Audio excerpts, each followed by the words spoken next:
نفسا راضية وصدورا من الهموم خالية وقلوبا بطاعتك صافية وأنعم علينا بالعافية. اللهم أغسل قلوبنا من أوجاعها وألسنتنا من أقوالها وأعيننا من خيانتها.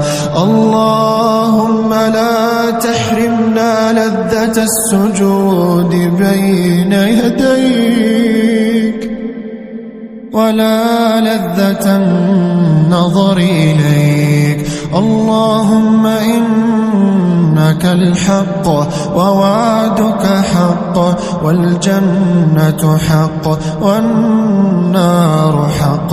اللهم لا تطردنا من رحمتك